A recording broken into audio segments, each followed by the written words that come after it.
Bricks and Minifigs is your one-stop shop for all things LEGO. Hit the link below to find a store near you. Hi, I'm Simon Liu, or Simox, and this is my Calvin and Hobbes collab.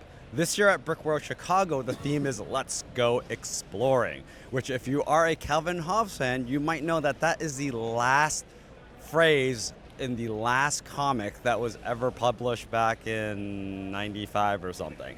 So when they announced this theme, I knew I had to build a large version of the last comic. So like right here, what you see is the actual last strip of the comic of Calvin and Hobbes kind of plowing through. It's a new snowy day, everything's clean, and it ends off on like a very kind of open, inspirational, it's a magical world, everything is possible, and let's go exploring. And I feel like a lot of people have kind of taken that to heart. So knowing that, like I knew I really wanted to do this particular comic strip to kind of like, for me, it's very personal because it's I read it as a kid. A lot of I built so many things over the years, but I don't think I've gotten as many people reacting to it to this build because it's a touchstone for a lot of people. So on top of that, I tried to do some other fun things, and one thing that's always been on my large to-do build list is to build the stuffed version of Calvin and Hobbes. So for those that don't know the comic, it almost exists in kind of two realities. Calvin sees Hobbes as a full-size large tiger. His parents and everyone else sees him as an inanimate stuffed Hobbes. Many people have done a lot of Calvin and Hobbes. I'm not the first by any stretch, but I don't think a lot of people have done the large stuffed one, which I think is really funny because it kind of says you need the imagination, which is if we look here, well, to everyone, this is what you really see, but it takes the imagination for us to create all these things, and we would turn this into something huge, or something philosophical like that. There we go. That works. Yeah. But talk about some of the round building techniques here, because that's kind of what this whole thing is and how you accomplish that. It is. So the round is fairly simple, and the look away if you don't want to see me decapitate him, but it's fairly simple. It is just a series of modified bricks that go around in a large circle, and there's several different maths that you're able to do this. The core itself is pretty straightforward. What's slightly harder is the arms and things to get them going. It's actually pretty heavy, and I'm going to take it off now, but it's only on a clip. So you can see it is a lot of snot work to get it going and some fun to try to get the various edges so that when you put it on, it hits well. So the other arms is the same thing. And again, warning to the audience, I'm sorry, but the legs was really hard to get attached at the right angles, and I realized magnets. Oh. So they just magically clip on and kind of just sit there. So it's a relatively simple build, but it's really just getting everything aligned, and actually it's more of an engineering problem of the weight. How do you actually get it to all fit? And it was really all scaled around this one piece I was able to find.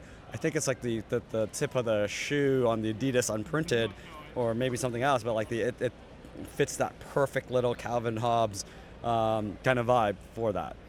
So if the theme is Let's Go Exploring, and this is Calvin and his real life Hobbes, I also did a little map here, which took a embarrassing long time compared to, say, the Bane mask, because it's a lot of snot math, and because of the way it's built, I had to rip it out, put something in, put it back, and keep changing the structure. It's not like I'm cladding something, because even though it's too thick, I have to worry about what's going in on there. If you also notice on the original Calvin Hobbes comic, the first 4 panels, they're all of the same scale. So I basically designed a Hobbes, designed a Calvin, and really the only major changes is the arm and leg features that is required to match the comic. Originally, the 5th frame would be the same scale, but it would have been just so big. So I decided to do a micro one, which is arguably took me probably longer to do the little ones than the big ones. There's a certain amount of size where the slightly bigger is slightly easier. Then when you get too big, something like the stuffed Hobbes, then it gets really, really difficult because you're now running into those engineering problems. But because of that, I had a 5th set of Calvin and Hobbes, which I decided to do one of the other traditional and very wholesome hug poses because I had leftover Calvin Hobbes pieces. Of course, why not? You know, Yeah. just show off more variants. Well, exactly. Like most of the work was done. The only thing is, I think I had to like close their eyes and then just figure a way for them to hug. So each one of these are technically the same head, but all the other bodies and stuff is slightly different depending on what the pose is supposed to do. Going back to this map here, you mentioned how complicated some of that was. So how did you get all those little different kind of tiles and pieces inserted there while still keeping those kind of diagonal map shape to it all? Do you want to know the horrible, horrible truth? Of course.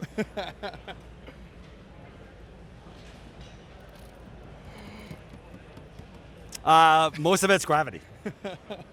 And or friction on it. So thank you for making me do all that work.